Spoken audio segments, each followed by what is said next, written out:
Good morning, everyone. Good morning.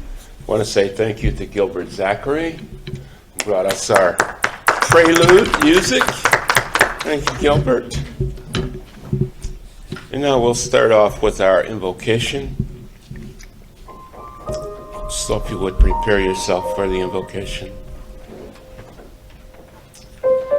Infinite Spirit, in whom we live, move, and have our being, we acknowledge the presence and power of God that's in this service and this day. We acknowledge that each and every person that's working in and for this service is blessed. And we just delight in the service that we're going to have coming up in a little while. You know that I am blessed. I'm H. Jerry Lawson. Our Zoom technician, Christopher Harris, is blessed. Gilbert Zachary. And all that are working on a little snack for after church are blessed. Each and every person that is on their way here is blessed, and each and every person that would like to be here but can't make it is blessed. Each and every person that's on Zoom is blessed. And we just open it up and release it and enjoy it. And if you're in agreement with me, you can say with me, and so it is, and so let it be. Amen. Good morning again. How's everyone doing? Better than good? Great. There we go. Fantastic. What becomes possible when we imagine the pursuit of happiness as a shared spiritual practice? This week, we explore how joy, equity, and compassion can transform not just our own lives, but the collective spirit we share. Change begins within, and from that love within, the world reshapes itself. Affirmation: I change the world by healing what lives within me. Can we say that together?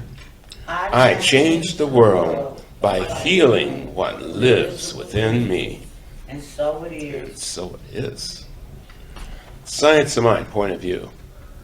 Happiness must be based on an inward sense of security, a sense of belonging to life and to each other, a desire to give, to be kind and compassionate, and to be able to put ourselves in the other person's position. And this is from Living the Science of Mind, page 431. What if changing the world isn't about force or control, but about transforming thought, belief, and consciousness so deeply that our outer actions and shared systems naturally shift, and we lean into a collective pursuit of happiness and inward security? Religious scientists have been known to say, change your thinking, change your life. Imagination plays a key role here. Gene Wilder crooned, anything you want to do, do it. Want to change the world? There's nothing to it. And Ernest Holmes might agree with Gene.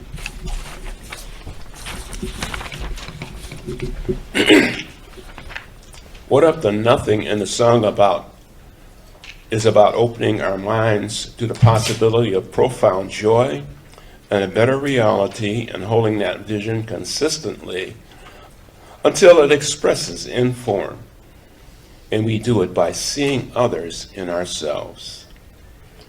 What if we use this change in thinking and our vivid imaginations in pursuit of happiness and our ongoing opportunity to see the divine in each other? What if believing that there is nothing to changing the world, the only thing that is keeping the world from changing, And now we have a song by Eric Clapton, Change the World.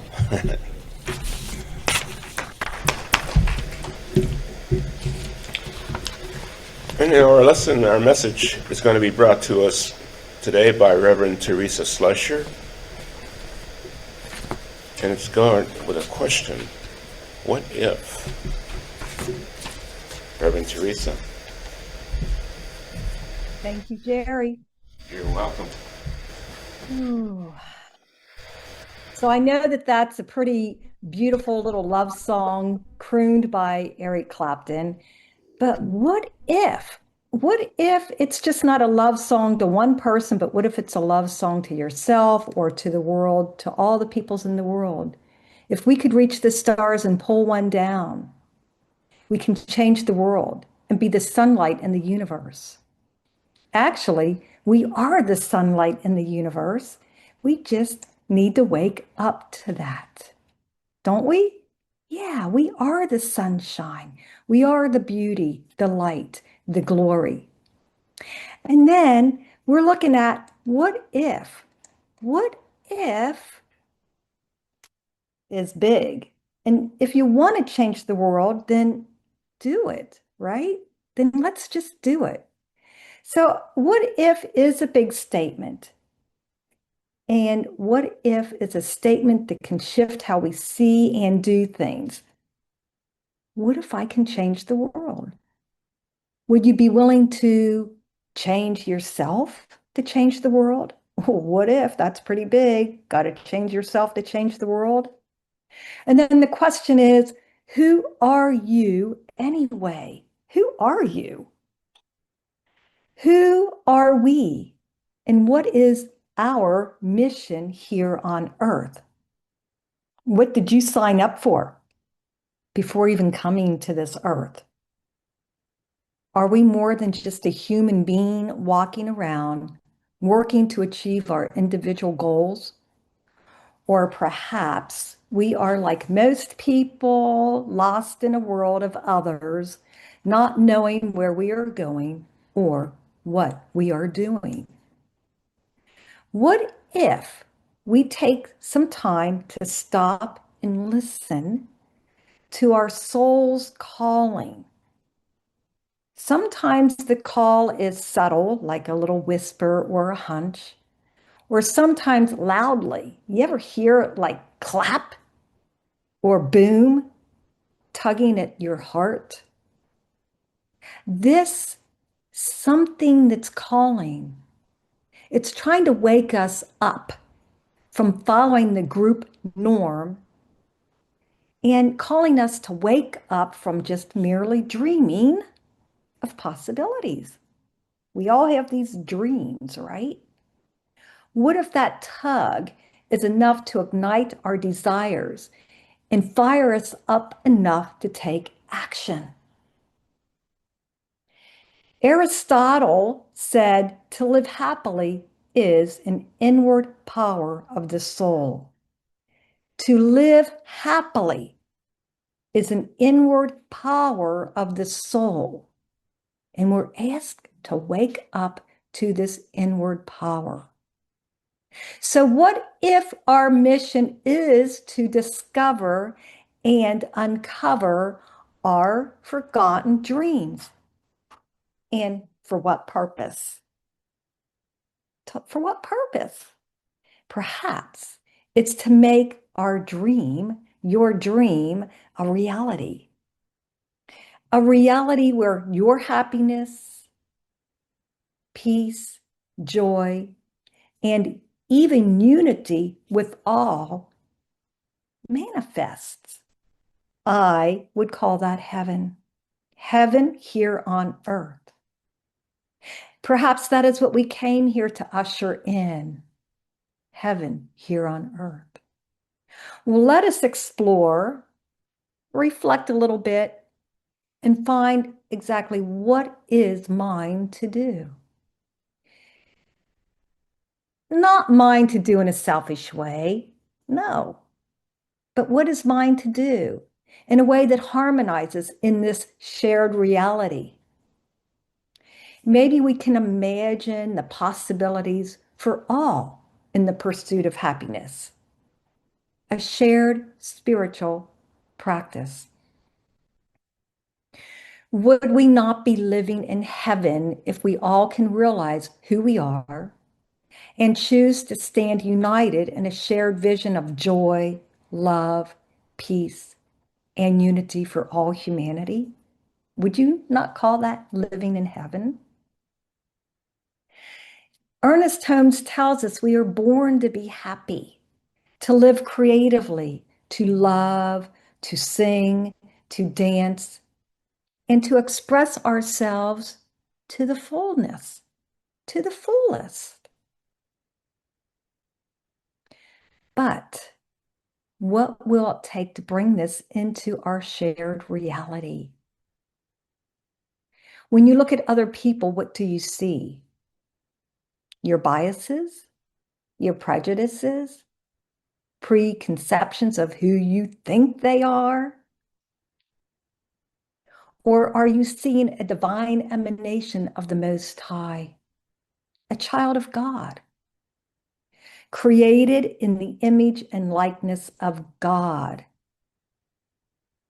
Do you see the God in me? Do you see the God in you? Is your focus on the light, the love, the peace within yourself, emanating outwardly and then reflecting back to you in a unified wholeness? Can you do it? Can you do it? But better yet, are you willing? Are you willing to do it? I know, it's a challenge. It's a challenge. We come into this world with a mission, and then we have challenges, right? And it's a challenge because we have been so conditioned and programmed by fears to be selfish. Looking out for number one, stepping on each other as we climb the corporate ladder, or trying to outdo the Joneses.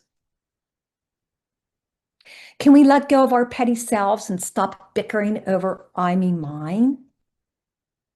Can we release our inhibitions around feeling not good enough or not worthy enough? Can we stop treating each others as inferior in order for us to feel superior? All of this leads us down a path of misery. Think about it. It leads us down a path of misery. We may capture a temporary happiness, but that temporary happiness, feeling on top of everything like other people, it's temporary. And that is the problem.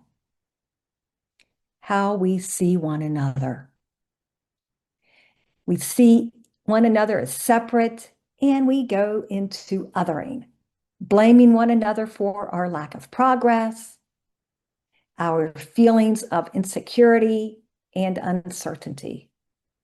Yeah, we're pretty good at playing the blame game. We're pretty good at playing the blame game instead of taking responsibility of our feelings and actions and even our thoughts. Can you stop the game of blame and start seeing God in each other? When we truly see God in each other, as Holmes invites us to do, we dismantle the invisible walls that divide us. These walls are invisible manifestations because we have created them. And today we can literally erase them by pulling down that giant eraser from the sky and just erase those walls. Now, we're not really talking about differences. We're all like snowflakes, different yet sourced by the same creative power. We're talking about honoring our uniqueness within the cosmic wholeness. Let our dreams flow naturally and manifest with the understanding that each life is sacred and worthy of joy. The pursuit of happiness becomes not an individual race, but a shared spiritual practice of mutual recognition, empathy, and a shared vision of a world that works for all. We all, every single one of us, we all have been created by the Most High, the divine infinite source. And we all have the freedom to choose how we see and interact with one another. I say choose wisely, for your life, the quality of your life depends on it. Can you imagine living life where all living entities are living freely, pursuing their dreams and making them into a reality? How different would life be if you made your dream a reality? Changing the world begins actually in the imagination. Can you imagine a world of peace?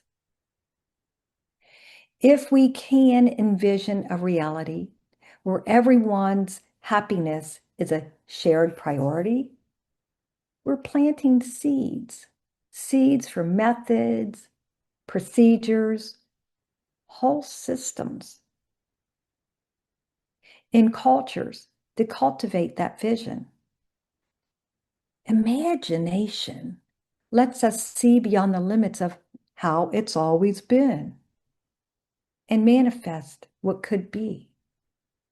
This inner work must not be used as an escape. It's an active rehearsal for liberation. Meditation helps us. Prayer helps us. Reading spiritual scriptures helps us to see the possibilities. And when we see love and joy as not just possible, but inevitable, we energize change from the inside out. The more vividly we hold this vision, the more it shapes our shared consciousness and, over time, our shared reality. So there's a gentleman by the name of Dr. Raymond Hollowell. He was born in 1900, long time ago. And he died in 1986. That's like almost 40 years ago. This is not new information. This is information that we have been sharing for decades, from one generation into another generation into another generation. Yet this gentleman, he wrote many books. He was prominent in his writings. He also lectured, and he was a teacher within the New Thought movement. That's what Science of Mind is. We're in the New Thought movement. So his teachings centered on the idea that the universe is governed by precise, unwavering laws.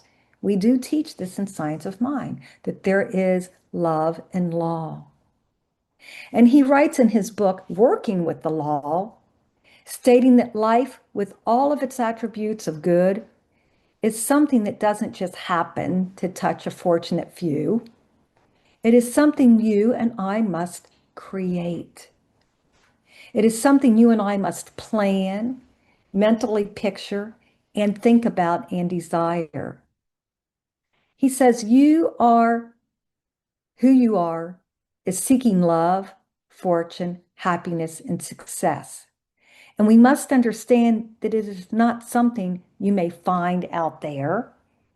You cannot buy it nor borrow it from another. Hey, can I borrow your love? No. No one can give it to you. Here, let me give you all the love I have so that you can have some. No.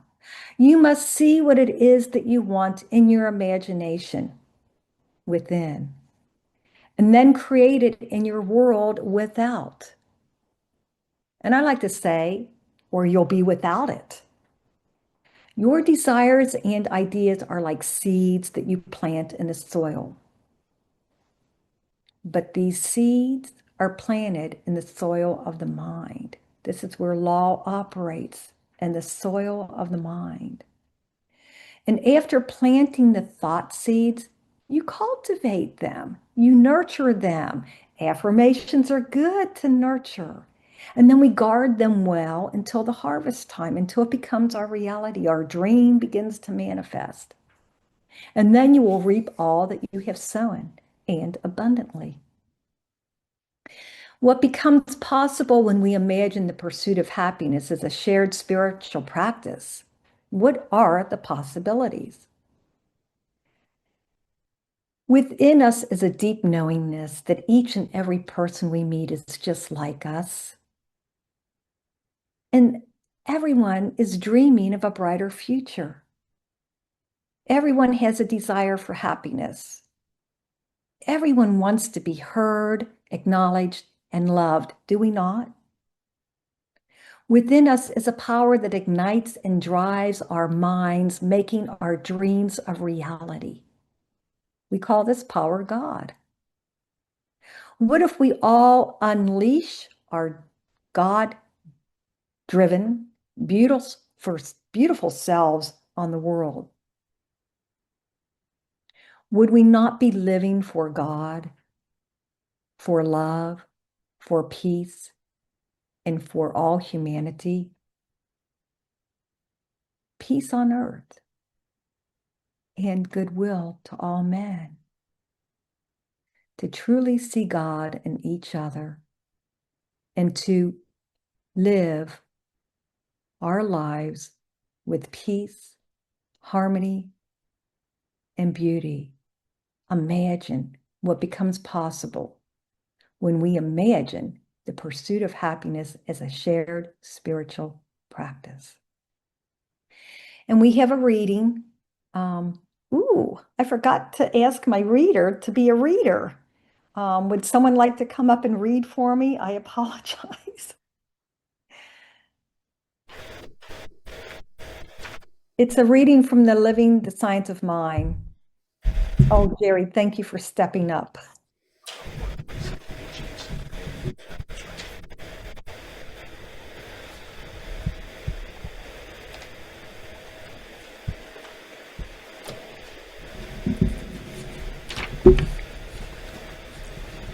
From Living the Science of Mind on page 172, Ernest invites us to find our true center.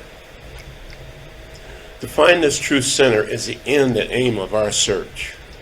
This divine person with us has, in a sense, one hand placed in the hand of God and the other outstretched to humanity. For the person who finds himself in God will discover God in others. He will see things in a different light than will one who thinks he is alone. He will draw strength and inspiration from life itself, for no man can live without God and be whole.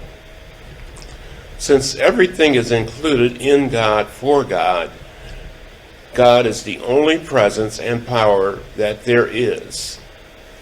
The person who wants to be the most himself will have to be the one who has discovered more of himself and that which is greater than he is. Our capacity to think, to live, and to move is non-physical.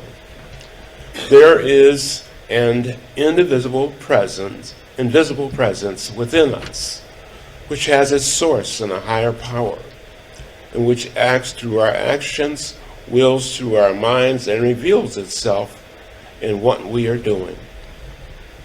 At the center of our being, there is a divine person, a unique incarnation of God. This is the source of all real inspiration. Here and here alone, at the center of our being, is the real creative power.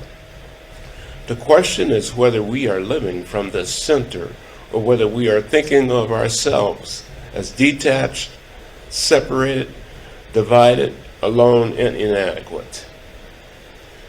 We all have direct access to the infinite presence, the universal person. There could be no more beautiful thought than that the divine spirit itself, infinite as it is also within us. And with this acceptance of God, there must come an acceptance of the real self, that self which blossoms in our relations with others and finds fruit in its own action. And so it is. Amen. I would Thank you. suggest, I would, excuse me, I would suggest that you would find this in the Living the Science of Mind and go over it again because there's a lot here. Yeah, it's packed full of great, great spiritual contemplation. Well, we do have a song. And before we go into the song, I do want you to take some time to just sit still and contemplate the words from the previous song that we listened to um, by Eric Clapton. So if we could just sit still a minute and just think, if I could reach the stars and pull one down for you, shine it on my heart so you could see the truth. Then this love that I have inside is everything it seems. But for now, I find it only in my dreams.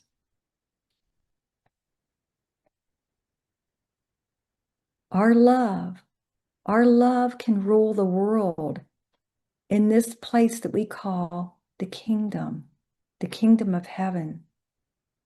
Until we do, we would only be fools running around, wishing for the day. But we can change the world. You are the sunlight in your universe. And your love is really something very good. We can change the world. So let us see ourselves as the sunlight. Let us see our love as something just not good, but powerful. We can change the world. And it begins with you. It begins with me. It begins with seeing God in every being, every living being. When we truly see God in each other, we dismantle the invisible walls that divide us. Chris, will you go ahead and play for us this next song by the Judds, Love Can Build a Bridge? Thank you, Chris. Thank you so much. Today, there is just so much chaos and unrest. We're riddled with it, right? But where is our focus? Think of it like this. There are two wolves, one of hate, fear, and the egoic, I, me, mine, I, me, mine. The other wolf is loving, caring, and concerned, with lending a helping hand. And the wolf that survives is the one that we feed. Which wolf are you feeding? Back in time again, there is a gentleman by the name of Emmett Fox. He was born way back in 1886, and he died in 1951. He died before I was born. Yay! But he was an Irish New Thought spiritual leader, and he lived through the Great Depression. He says, there is no difficulty that enough love will not conquer, no disease that enough love will not heal, no door that enough love will not open, no gulf that enough love will not bridge, no wall that enough love will not throw down, no sin that enough love will not redeem. It makes no difference how deeply seated we may be, or may the trouble be, or how hopeless the outlook, how muddled the tangle, how great the mistake. A sufficient realization of love will dissolve it all. If only you could love enough, you would be the happiest and most powerful being in the world. Strong words. This was a long time ago he wrote this. These are strong words. Think about this. If you would be the happiest and the most powerful being in the world if you could love enough. And you know what? There is no time like the present time to build a bridge. I invite you to go out there and build a bridge. I also invite you to take time this week to notice how your personal happiness is connected to the happiness of others. Spend some time in contemplation and maybe journal about a time when you felt most alive because others around you were thriving. Reflect on family stories, cultural stories, societal stories that shape your beliefs about who deserves happiness and maybe who doesn't deserve happiness. Think about that. Do we not all deserve happiness? Why would we smite anyone down, hold anyone back? Ask yourself, where do you see God in those that you find challenging? That's a pretty big challenge. Can you see God in all beings? What becomes possible when you release and when I release the idea that joy is scarce? Do we not live in an abundant universe where joy is enough for everyone? Perhaps maybe meditate on the phrase, my joy is our joy. And then explore what changes when you carry that truth into your daily interactions. When you meet someone on the street, say, my joy is your joy. It's not a smiling face coming back at you because you've smiled at them, joyful. So you might look at what is yours to do this week. This week, practice one intentional act that affirms happiness as a stated birthright. Begin by greeting others with genuine warmth. Listen deeply without rushing to respond to what they have to say. Just stop and listen. Or perhaps offer encouragement where you might have stayed silent. Speak up. We all want to be seen. We all want to be heard. Speak your truth so that others have the courage to speak their truth. Seek opportunities to see and name the good in people. I'm talking all people. I know it can be difficult, especially when they have different perspectives than yours. We don't all see everything the same way. You might like chocolate ice cream, and I might like vanilla, but it's still ice cream. You might enjoy the color red more than the color blue, but it's still colors. And as you move through each day, hold an inner intention that you are a co-creator of a joyful, equitable world. Let this intention guide your choices, your words, and your presence. And begin to notice how even small shifts in thought and action ripple outward into your community.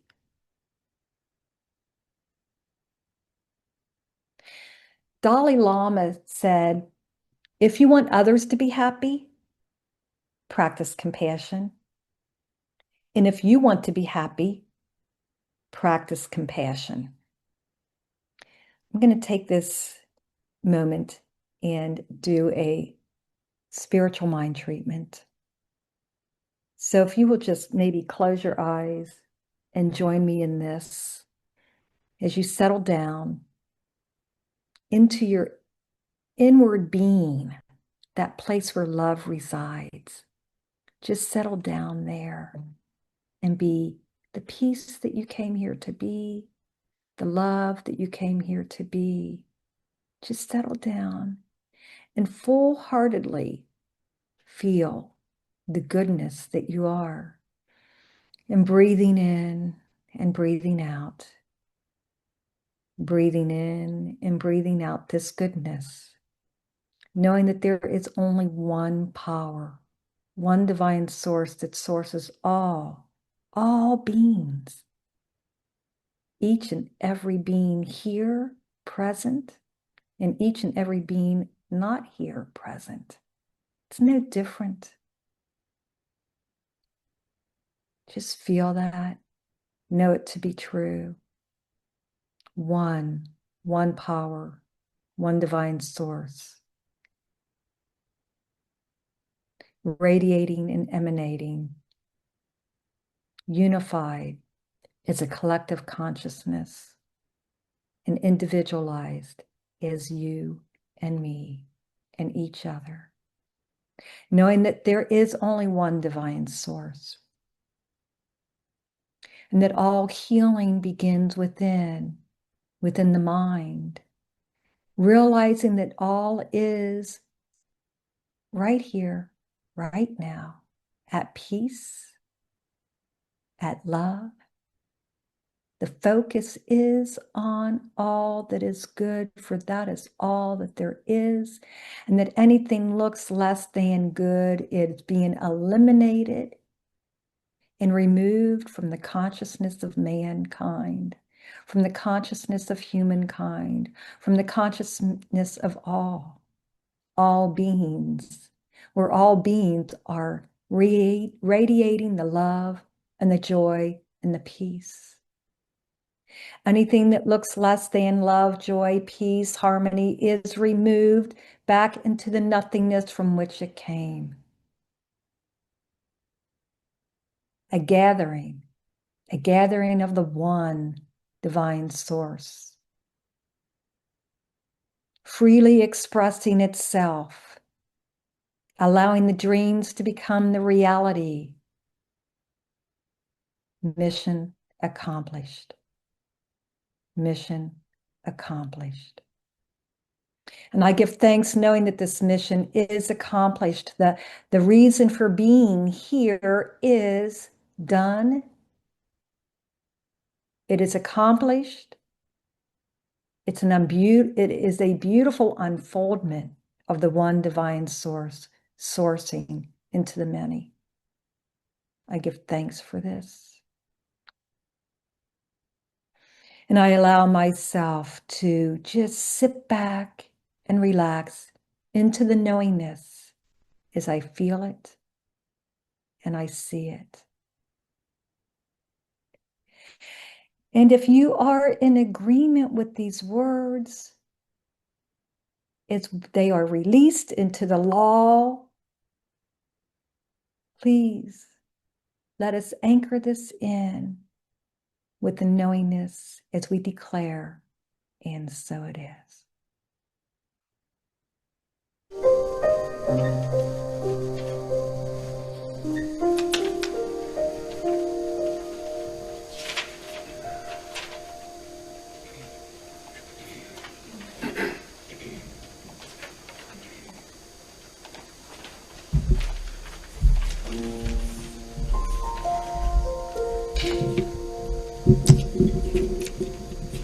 Let's give Reverend Teresa a round of applause.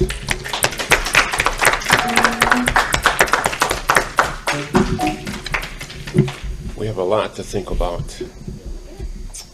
My joy is your joy.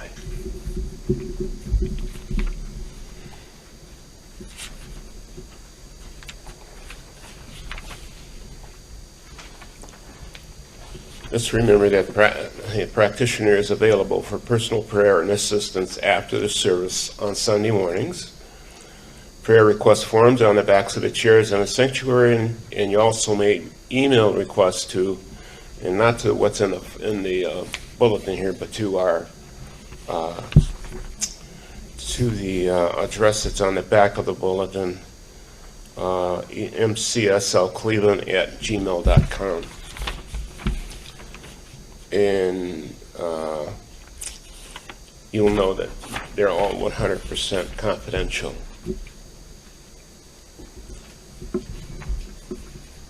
Not sure about when the chair exercise class will come back together. The Richard Living Bookstore is open from 1 to 3:30 p.m. after church on Sundays. And we have a few of our cookbooks for sale. And I will do the benediction, and we'll go next door. So if you would just relax. Infinite Spirit, we give thanks for this time that we've had together. We give thanks for Reverend Teresa, Reverend June, Reverend Leora. We know that each and every person that needs a blessing, needs to be blessed for greater health, is being blessed right now in this day. We know that all of our money accounts are filling up. Our cups runneth over in each and every account, personally and for the church.